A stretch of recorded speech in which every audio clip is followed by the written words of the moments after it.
Hello everyone, Linda Israel here, and this is another Use It Up July project. And if you like this video, please give me a thumbs up. Share this video with your friends so that they can come and create with us. And make sure you subscribe if you haven't and hit that notification bell that's at the top of the screen. If you are wanting to be in a hurry, know that just below my face is a gear and you can click on that and change the speed to 2 times the speed to get through the video faster. And know that I'm live on Mondays at 3:30 p.m. and Thursdays at 3:45 p.m. and Thursdays at 12:30 p.m. Sometimes I get that last numbers mixed up with the days. But I am live on those days and we do a lot of different projects, and it's also a great opportunity for you to ask questions while I'm live and get your answers right then and there.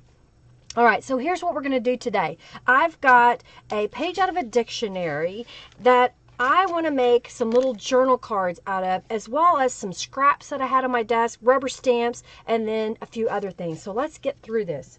So the first thing I've got here is just a dictionary page, and I get a little paint tray and put a little bit of white acrylic craft paint. A lot of people ask me why I don't use gesso. Gesso is really rough, and if you're not putting a medium that needs the tooth for it to attach, I don't use it, and I like the smoothness of acrylic paint. I've got an old gift card here, and what I'm going to do is just basically scrape over the text. Why? I don't really want this text to be really visible from in the project. I just want to cover it up just a little bit. You can hint that there is some text back there, but unless you spend a lot of time, you're not going to know what it has to say. And I'm using very thin coats. I may go back over it a couple of times. I like doing it this way because it dries really fast. So I will use the rest of this on another couple of pieces of paper while this dries. Okay, after the page is dry, you can then attach it to a journal card. My card is a pre-cut card that I happen to have in my stash. I'm trying to use them up. And so they measure about, looks like it's almost 3/4 of an inch wide by about 5 inches tall. But any size will work. Look through your stash, see what you have, and use up what you have. You can even take a big sheet of cardstock and apply the page to it and then cut it up. It's up to you. So I've attached it to a journal card. Now I'm going to take some distressed ink. I've got walnut stain, and I'm going to go right around the edge, just adding a little bit of darkness. My walnut stain dauber was also used on my black ink pad, so it's a little bit darker, and I'm okay with that. I like the darkness that it has on there. All right, the next thing I'm going to do is I'm going to lay this on my paper here that I have, just to keep my surface from getting all messed up. And I'm going to use some Tattered Angels Glimmer Mist. This is part of the Punked Out Steam set that I have in my shop. It's called Punked Lime, and I'm shaking it up to get that mica up in there. This is a water-based, non-toxic product that air dries, or you can use a heat tool. I'm going to spray it onto my card. I could use a stencil if I want, but I really like the look of how this just kind of pools up in places. You can add more if you want. I'm going to let it tilt back and forth. And then I'm going to use my heat tool to heat it up and get it dry. I'm going to add another color. I've got Frosted Steam. I want just a little bit of a hint of teal on here. And I think I'm going to put it closer to this area. And again, I'm going to let that run. Ooh, I like the way that's looking.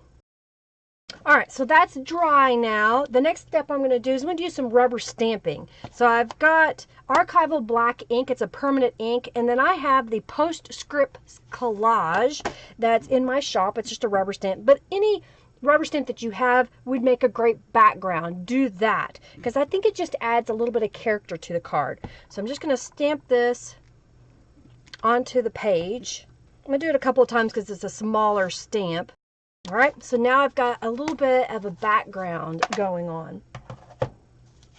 Next, I have a gel print. This was just a plain gel print. It had a couple of different shades of green on here, and I think it would look really good on this page. So what I'm going to do is I'm going to rip across the top. This page is a little bit brittle. It must have been an older book page that I used. So I'm just going to tear it. And then I'm going to go, about an inch, inch and a half. You know, it kind of depends upon what size of a journal card you're making. You may want it smaller and you may want it bigger. I think that'll work. I'm going to go ahead and trim off this little area right here because I don't want it to be seen.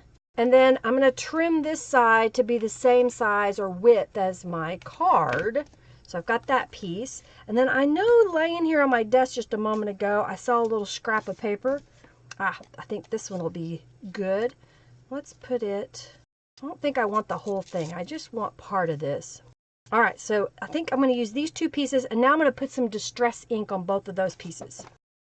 All right, so I've got distress ink on both of these little pieces. This is one of those projects that you can use all of those beautiful mixed media pages or even the flub ups. You know, they didn't turn out that great. Maybe it was just pretty simple, plain. I used a brayer on that one. So get those pieces out and use them. Tear them up. Don't be afraid to use those pieces. Now I'm just going to apply some Aleene's tacky glue on the back side of each of these pieces and attach them to the card. So probably right about midpoint. You can do the top third, but since I'm putting another piece of paper right on top, oh, I ripped my page.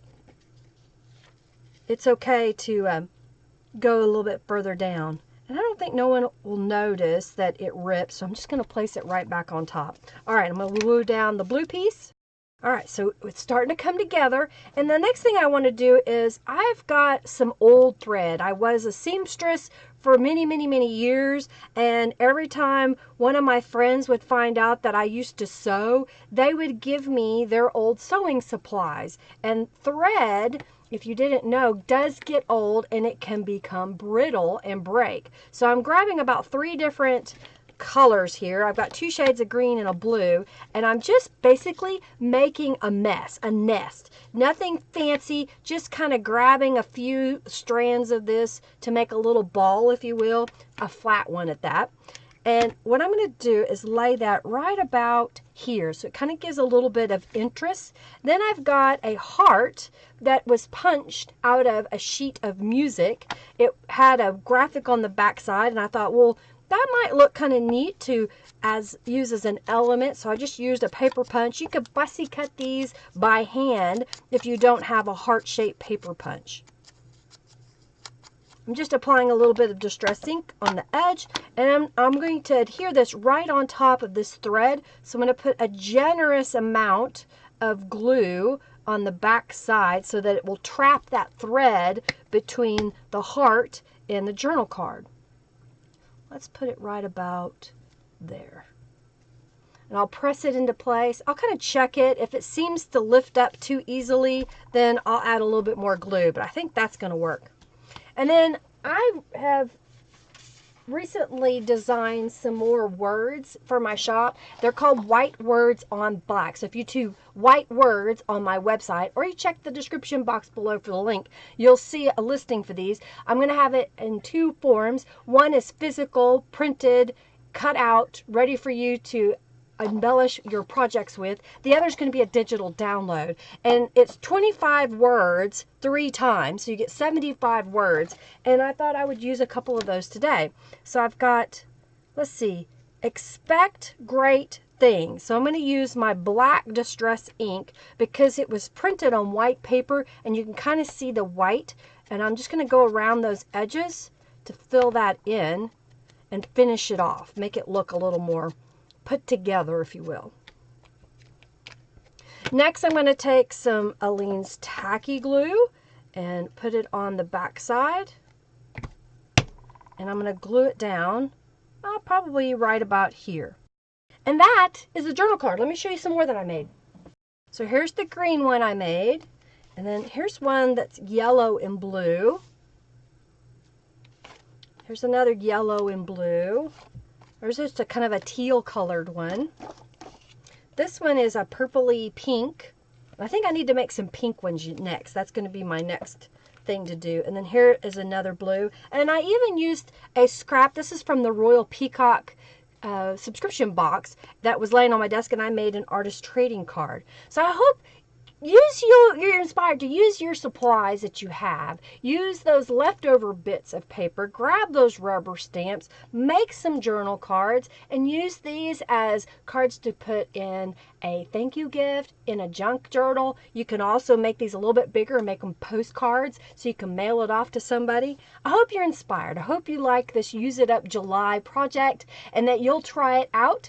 Check out my Facebook event for sharing photos for Use It Up July to be entered in to win prizes. I got lots of fabulous prizes there. Check the description box for links for that. Thanks so much for watching, for giving me your support. You know, if you enjoy what I do, I highly recommend that you share my videos, share my blog posts, whatever it is, Facebook, Twitter, Instagram, however you want to do that. Anytime that you like somebody, what they're doing, help others find them by sharing. I do this as a living now, so the more people that see what I'm doing, it helps support me and it keeps me creating even more tutorials for you. All right, thanks again for watching. I greatly appreciate it. Have a fabulous day. Lots of love to you. Bye, everybody.